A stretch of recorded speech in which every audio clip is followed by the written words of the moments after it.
आपण पाहत आहात सत्य, रोखठोक, निर्भीड बातम्या दाखवणारे न्यूज चॅनल जनहित मराठी न्यूज।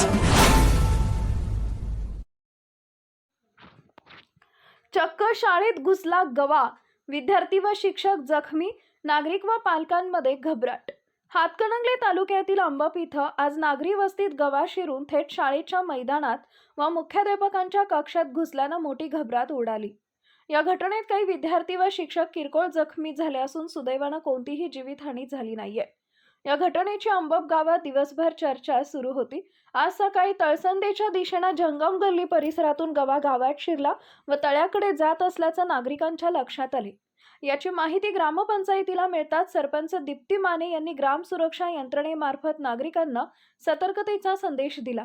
दरम्यान गवा बाजारकट्ट्याहून जिल्हा परिषद प्राथमिक शाळेच्या गेटमधून शाळेच्या मागील बाजूस आला।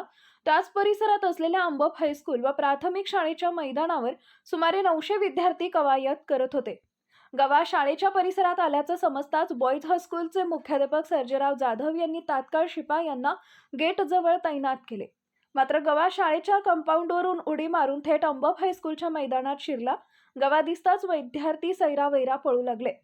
या गोंधळात काही विद्यार्थी जखमी झाले। बितरलेला गवा थेट शाळेच्या कार्यालयात घुसला व समोर येईल त्या वस्तूंना शिंगानं उडवू लागला। यामध्ये लिपिक दिनकर पाटील व प्राथमिक शाळेच्या मुख्याध्यापिका निलिमा चव्हाण हे किरकोळ जखमी झाले। यानंतर गवा पुन्हा मैदानाच्या पूर्वेकडे धावत दत्ता हिरवे यांच्या कौलारू घरावर उडी मारली। घर कौलारू असल्यानं त्याचे पाय अडकले व काही काळ तो घरावरच अडकून पडला। त्यानंतर तो पुन्हा शाळेच्या मैदानात आला व इकडं तिकडं धावू लागला। अखेर शाळेतील कर्मचाऱ्यांनी आणि नागरिकांनी प्रयत्न करून गव्याला गेट बाहेर हुसकावून लावलं। त्यानंतर तो गवा पाडळीच्या दिशेने पळून गेला। जनहित मराठी न्यूज चॅनलला लाईक करा, शेअर करा आणि सबस्क्राइब करा।